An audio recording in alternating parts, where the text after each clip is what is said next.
لا یستوی منکم من انفق من قبل الفتح وقاتل، اللہ کہتے ہیں جو لوگ فتح مکہ سے پہلے ایمان لے آئے اور جو بعد میں ایمان لائے دونوں برابر نہیں ہو سکتے. اسلام جب کمزور تھا نا اس وقت جن لوگوں نے اسلام کا ساتھ دیا وہ پہل کر گئے، اور جنہوں نے بعد میں جب اسلام ترقی پہ جا رہا ہے ثواب ان کا بھی ہے. کلًا وعد اللہ الحسنى، سب سے اللہ نے جنت کا وعدہ کیا ہے، لیکن درجے میں دونوں برابر نہیں ہو سکتے. اس سے پتہ چلتا ہے میرے بھائی جو بھی شریعت پہ چلنے میں پہل کرے گا اور جو بعد میں آئے گا جائیں گے دونوں جنت میں، لیکن دونوں کو ایک جیسی جنت نہیں ملے گی.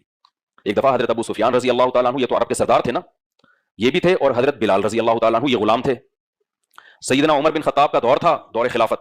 یہ دونوں آئے حضرت عمر سے ملاقات کے لیے. تو جو بھی گارڈ وارڈ ہوتا ہے یا جو پہرے دار ہوتا ہے وہ گیا حضرت عمر کو بتایا کہ بلال حبشی بھی ہیں اور ابو سفیان جو عرب کے قریشی ہاشمی سردار وہ بھی ہیں. تو حضرت عمر نے حضرت بلال کو پہلے انٹری دی آنے کی. حضرت ابو سفیان کو غصہ آیا کہ یہ کیسا دور آ گیا ہے کہ غلاموں کو سرداروں پہ ترجیح دی جا رہی ہے، ہم تو سردار ہیں.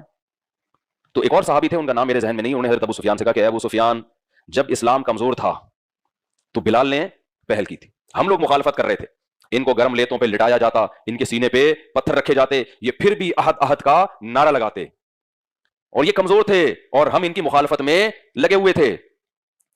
پھر جب اللہ نے اسلام کو ترقی دی، مکہ فتح ہوا، فتوحات کے دروازے کھلے، پھر ہم اسلام لے کر آئے ہیں. تو کہتے ہیں ابو سفیان اب اس کی فکر چھوڑ دو کہ دنیا میں بلال کو تم پہ ترجیح دی جا رہی ہے. میں ان کے الفاظ اپنے الفاظ میں نقل کر رہا ہوں. اب یہ دیکھو آخرت میں کیا ہوگا. اس لیے اب جو ہم سے نقصان ہوا ہے نا، جو ہم دیر سے اسلام لائے ہیں، اب اس کی تلافی کرو. اور وہ تلافی کیسے ہوگی؟ اب نکل جاؤ بارڈر پہ، میدان جنگ میں، جہاد میں. اب اسلام کو آج بھی خون کی ضرورت ہے، آج بھی اسلام کو جان کی ضرورت ہے. اب ہم دیر سے ایمان لائے ہیں، اس کی تلافی کیسے ہوگی؟ اب ہمارا ٹائم مدینہ شہر میں نہیں بلکہ کہاں گزرے گا؟ بارڈر پہ گزرے گا. تبھی حضرت ابو سفیان رضی اللہ تعالیٰ عنہ کی زندگی کا زیادہ حصہ اس کے بعد کہاں گزرا؟ جنگ میں. حضرت ابو سفیان میں معاذ اللہ اگر منافقت ہوتی تو یہ سن کو غصہ ہو جاتے نا کہ جاؤ مجھے آ رہے ہو نصیحتیں کرنے کے لیے، میں سردار ہوں، مجھے پہل دی جائے. حضرت عمر سے لڑ پڑتے. لیکن انہوں نے سوچا کہ بھائی واقعی یہ بات کیا کر رہے ہیں، اس کا مطلب اب بھی تلافی ہو سکتی ہے، لیکن کیسے؟ اب آپ کو زیادہ قربانی دینی پڑے گی. تبھی حضرت ابو سفیان پھر جب رومیوں سے لڑائی تھی نا، بہت سخت لڑائی تھی، اپنی زوجہ حضرت ہندہ کو بھی لے کے گئے میدان جنگ میں. کیوں لے کر گئے؟ خالد بن ولید بھی لے کر گئے. کیوں کہ بھائی اتنی سخت لڑائی ہے کہ ہمارے قدم اکھڑنے کا پورا پورا اندیشہ ہے. بہت سخت لڑائی تھی نا، دشمن تو اس زمانے اکثر طاقتور ہی ہوتے تھے. تو کیا ان لوگوں نے اسٹریٹجی کیا اختیار کی ہے کہ صحابہ اپنی بیویوں کو بھی لے گئے کہ اگر ہم پیچھے بھاگنے لگے نا تو یہ ہم پہ طنز کر کے اشعار پڑھ کے ہمیں غیرت دلائیں گی، آر دلائیں گی. عورت جب بزدلی کے تانے دیتی ہے نا تو آدمی کیا ہوتا ہے؟ ہل جاتا ہے نا کہ بھائی عورت کہتی ہے بھائی تجھے اللہ نے مجھ پہ فضیلت بہادری کی وجہ سے دی ہے. ابے مجھے ایک بات بتاؤ، تو آپ لوگ کو سمجھ میں پتہ نہیں کیوں نہیں آتا. آپ کی بیوی بھی چھپکلی سے ڈر رہی ہے اور آپ بھی اتنا ہی ڈر رہے ہو، تو بیوی کہے گی بھائی میری شادی کسی سہیلی سے ہو گئی ہے، شناختی کارڈ میں محمود نام لکھا ہوا ہے، اصل میں اس کا نام تھا محمودہ. یہی ہوگا نا اگر ہر چیز میں ڈر رہے ہو اسی طریقے سے. عورت کو غصہ آئے گا نا کہ کیا بھائی، جیسے میں نے بتایا تھا نا امریکہ کا بھی گلوکار تھا، وہ ہر وقت لڑکیاں اس پہ بڑا مرتی تھیں، بڑا ہینڈسم اسمارٹ کے شادی کریں گی. جب شادی ہو گئی نا تو اس کی بیوی نے 6 مہینے میں طلاق لے لی اس سے. تو اس سے پوچھا گیا کہ بھائی اتنا ہینڈسم اسمارٹ آدمی لڑکیاں اس پہ مرتی ہیں، تم اتنی خوش قسمت کہ تم نے اس کو شوہر بنایا، اس نے تمہیں سلیکٹ کیا. اس نے کہا مجھے جتنے گھنٹے وہ کیا ہوتا ہے ڈریسنگ ٹیبل پہ تیار ہونے میں لگتے ہیں نا، اس کمبخت کو بھی اتنے ہی گھنٹے لگتے ہیں.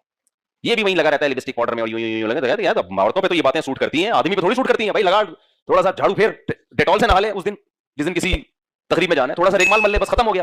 وہ بھی وہیں بیٹھا ہوگا اپنی نوک پلک کر. مجھے یہ زنانہ پن، زنانہ سمجھتے ہو؟ نسوانیت کی بو آتی ہے اس آدمی میں. عورت کو آدمی ہی اچھا لگتا ہے، سمجھتے ہو؟ پاجامہ استغفر اللہ، یعنی آدمی ہی اچھا لگتا ہے، ٹھیک ہے نا. وہ میں نے کسی سے کہا نا، میں کراچی کی سندھ حکومت جو ہے، جو کراچی کے حالات کا بیڑا رکھی ہے، اس کو کوئی گالیاں لکھ کے دو مجھے دو، میں 27ویں رات میں کیا کروں گا؟ دعاؤں کے بجائے بد دعائیں کروں گا. تو وہ کچھ لکھ کے دو. تو کہنے میرے ذہن میں نہیں، میں نے اپنے سسرال کو کبھی دی ہوں آپ نے. تو پھر میں نے کہا سوری یار بہت معذرت. بعض دفعہ منہ میں الفاظ اٹکا ہوا ہوتا ہے، وہ خود ہی نکل جاتا ہے، پکڑ کے واپس لانا پڑتا ہے. میں نے کہا کوئی سسرال، کیونکہ جب آدمی کا سسرال سے پھٹا ہوتا ہے نا اس وقت جو اخلاص سے وہ گالیاں دیتا ہے اور جو اس کو وارد ہوتی ہیں گالیاں شیطان کی طرف سے، وہ موقع وہ لکھ کے رکھ لینی چاہیے. وہ بار بار ذہن میں نہیں آتی، وہ لکھ کے رکھ لینی چاہیے، وہ بھول جاتا ہے آدمی. تو مجھے تو پڑی تھی جب میں نے دوسری کی تھی نا، تو کچھ یاد ہو گئی مجھے اتنی پڑی تھی. خیر، تو کیا کہہ رہا تھا یار میں، بات بار بار ہماری چینج ہوتی رہتی ہے. ہاں، حضرت ابو سفیان نے پھر ساری زندگی کہاں گزاری؟ میدان جنگ. تو حضرت ہندہ کو بھی لے گئے. عرب کی عورتیں بڑی بہادر ہوتی تھیں، تو یہی ہوا، قدم اکھڑ گئے، پیچھے آنے لگے. تو حضرت ہندہ نے اشعار کہنا شروع کیے. وہ اشعار اب تک کتابوں میں موجود ہیں. ان کا خلاصہ یہی ہے کہ ابو سفیان گھر میں تو مرد بنتے ہو، ہم مرد ہیں، عورتوں پہ اپنا روب جماتے ہو، آج تمہیں کیا ہو گیا؟ تو حملہ بہت سخت تھا. حضرت ابو سفیان بزدل نہیں تھے، حملہ بہت سخت تھا. تو اور بھی اس طرح انہوں نے جب تانے دیے ہیں تو یہ لوگ دوبارہ پلٹے اور رومیوں کو شکست دے دی. انہوں نے وہ بھاگ گئے. وہ کیونکہ انہوں نے کہا یار اس زندگی سے کیا ہے، شہادت بہتر ہے، کس منہ سے کر جائیں گے. پہلے عورتیں بھی ایسی ہوتی تھی. میں جلال الدین حقانی کا واقعہ سنایا تھا نا میں نے ایک دفعہ. جلال الدین حقانی نے روس کے دور کے بڑے مجاہد تھے، خوست کے بہت بڑے مجاہد تھے یہ روس کے دور میں. تو ان کی ویڈیو سعودی عرب گئی. ان کے بیٹے ابھی جو حقانی یہ پورے ماشاءاللہ ان کے بیٹے جوان بڑے لمبے لمبے بیٹے، ان کے کچھ بیٹے عربی بھی ہیں، یعنی آدھے عربی ہیں وہ، ٹھیک ہے نا. وہ ہوا کیا تھا جب ان کی ویڈیو سعودی عرب میں گئی ہیں تو رائل فیملی کی ایک شہزادی کہ رشین کی آرمی کے خلاف، یہ بندہ تو اتنے بڑے بال ان کے اور پٹے والے یہاں تک بال، بڑا مردانہ چہرہ ان کا. اس نے دیکھا نا کہ یار یہ ایسے روسی فوجیوں کے خلاف بہادری سے لڑ رہا ہے، تو رائل فیملی کی ایک لڑکی تھی، اس نے کہا میں شادی کروں گی تو کس سے کروں گی؟ بولو، اس سے، ایسا مجاہد چاہیے مجھے۔ اب ظاہر ہے ناز نعیم میں پلنے والی ہمارے یہاں کوئی ہوتی، ابا نے رکھ کے لگانا تھا چماٹ، ٹھیک ہے، غریب کا بیچارے کا دنیا میں کوئی پوچھنے والا۔ اس لیے میں کہتا ہوں اپنے اختیار سے غریب مت بنو، کوشش کرو پیسہ کمانے کی، اللہ ہی کی طرف سے ہے تو پھر ایک آزمائش۔ تو اسلام میں اس غربت کے فضائل ہے جو اللہ کی طرف سے ہو، اس غربت کے فضائل نہیں ہے جو آپ کی حماقتوں سے ہو، کسی کام کا نہیں رہتا۔ تو اس کے ابا نے پیغام بھیج دیا، ان کی شادی ہو گئی۔ وہ شہزادی سعودی عرب سے آئی ہے اور افغانستان کے پہاڑوں میں رہی ہے اور بڑا کامیاب رشتہ رہا ہے، آج ان کی اولادیں ہیں، پوتے ہیں ماشاءاللہ۔ وہیں ابھی معلوم نہیں وہ جلال الدین حقانی تو دنیا سے چلے گئے، ان کی اہلیہ زندہ ہیں یا نہیں ہے، اللہ ان کی عمر میں برکت دے اگر زندہ ہیں، وہ جو عرب سے آئی تھی سعودی عرب سے، اور اگر انتقال ہو گیا تو اللہ مغفرت کرے، بڑی کامیاب زندگی گزری ان کی۔ دیکھو پہاڑوں میں کہاں جا کے، ورنہ کوئی یار سعودی عرب کے کوئی محلات میں رہنے والی وہ پہاڑوں میں کہاں برداشت کر سکتی ہے، لیکن وہ رہی ان کی زندگی۔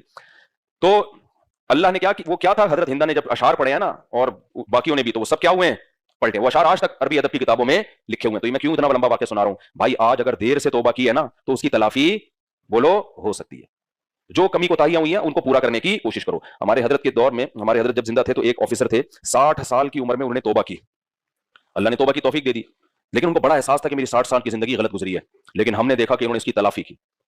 انہوں نے اس میں کیا کیا، اس عمر میں بنوری ٹاؤن سے عالم بنے، وہ حالانکہ جاب بھی کر رہے تھے، آفیسر تھے، بنوری ٹاؤن سے پراپر عالم بنے، قرآن حفظ کیا۔ میں جب بھی مدرسے میں جاتا نا، ایسے کھمبے کی طرح نہیں، وہ نماز میں خوشو و خضوع میں ہمیں نظر آتے ہیں۔ 60 40 50 سال کی قضائے عمری پوری کر لی انہوں نے، ہر وقت نماز میں، تلاوت میں، اور جو بھی دین کی خدمت ہے وقف کر دیا اپنے آپ۔ ہم ان پہ رش کرتے تھے بھائی، ہم ان سے بہت، حالانکہ ہم تو 17 18 سال عمر تھی ہماری اس وقت۔ تو بعض لوگ اللہ ایسی توبہ کی توفیق دیتے ہیں کہ وہ ایسا یو ٹرن لیتے ہیں، ایسا یو ٹرن لیتے ہیں کہ وہ پچھلے جو ان کو زخم پہنچے ہیں نا، وہ سارے زخم منتقل۔ انہی لوگوں کے بارے میں قرآن میں اللہ نے کہا ہے اولئک الذین یبدل اللہ سیئاتہم حسنات۔ بہت سے لوگ جب توبہ کرتے ہیں، ایسی خاندانی توبہ کہ اللہ ان کی برائیوں کو نیکیوں سے تبدیل کر دیتا ہے۔ اس کی ایک تفسیر یہ ہے کہ اتنی نیکیوں کی توفیق دیتے ہیں کیونکہ وہ نیکیاں کی انہوں نے اس لیے کہ انہوں نے برائیاں بہت کی ہوئی ہوتی ہیں، اگر وہ نہ کی ہوئی ہوتی تو وہ کرتے ہی نہیں اتنی نیکیاں۔ لیکن ایسے لوگ مارکیٹ میں کیا ہوتے ہیں، شارٹ۔ تو آپ یہ انتظار نہ کریں کہ ہم بھی 60 سال میں توبہ کر لیں گے، بہت مشکل ہوتا ہے توبہ کی بعد میں توفیق ملنا۔ تو لگے ہاتھوں بھائی، جب موقع ملے، اتنی مقدس رات ہے، آپ اس رات میں کیا کر لو، توبہ کر لو برائیوں سے۔ اب ہم جلدی بس میں ترجمہ کرتا ہوں چند آیتوں کا۔ تو اس آیت کا خلاصہ کیا نکلا کہ جو پہل کرے گا وہ سبقت لے جائے گا، جو بعد میں آئے گا وہ اس کے برابر نہیں پہنچ سکتا۔ آگے اللہ تعالیٰ فرماتے ہیں الم یأن للذین آمنوا ان تخشع قلوبهم لذکر اللہ، یہ بھی بہت اہم آیت ہے۔ اللہ کہتے ہیں کہ کیا ایمان والوں کے لیے ابھی تک وقت نہیں آیا کہ ان کے دل اللہ کے حکم سے ڈر جائیں اور وہ مکمل اسلام کو فالو کرنے لگیں؟ یعنی یہ ٹائم کب آئے گا تمہارے لیے؟ کتنی زندگیاں گزر گئیں، کتنے رمضان ہماری زندگیوں میں آئے، کتنی نصیحتیں ہم نے سنی، اللہ کہتے ہیں کب کرو گے توبہ؟ یہ میں نے آیت اس لیے پڑھی ہے کہ اس پر ایک بڑا واقعہ ہے۔ فضیل ابن ایاز رحمہ اللہ تعالی، حضرت فضیل ابن ایاز جو تھے نا، عبداللہ ابن مبارک کے دور کے تھے، ان کو عابد الحرمین کہا جاتا ہے، حرمین بہت عبادت کرتے تھے، بڑے اللہ والے بزرگ تھے یہ۔ ان کا ماضی پتہ ہے کیا تھا؟ ڈاکو، ڈاکو تھے، عیاش تھے، اور جو پروگرام ہوتے ہیں نا لڑکیاں نچوانے کے لیے بیٹھے ہوتے لوگ، پیسے ویسے پھینک رہے ہوتے اور میوزیکل شو چل رہا ہے، وہ یہ بہت پرانا کلچر ہے، تو اس زمانے میں باندیاں نچواتے تھے لوگ، تو یہ عیاش قسم کے آدمی تھے۔ تو ظاہر ہے ابھی مجھے پورا واقعہ ایز اٹ از یاد نہیں ہے، بہت پہلے پڑھا تھا، تو ہو سکتا ہے واقعے کی ڈیٹیل بتانے میں تھوڑی سی مجھ سے مسٹیک ہو جائے۔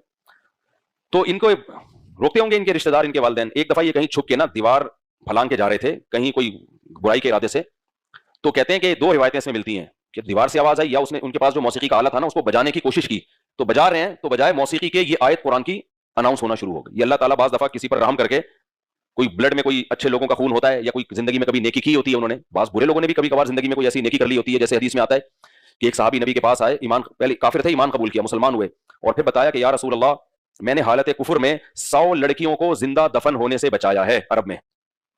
یعنی جب مجھے پتا چلتا تھا نا کسی کے یہاں بیٹی پیدا ہوئی ہے اور قبرستان میں زندہ مٹی کے نیچے دفنا رہا ہے، تو میں کیا کرتا تھا، میں جاتا تھا اور اس کے باپ کو پیسے دے کے وہ لڑکی خرید لیتا تھا۔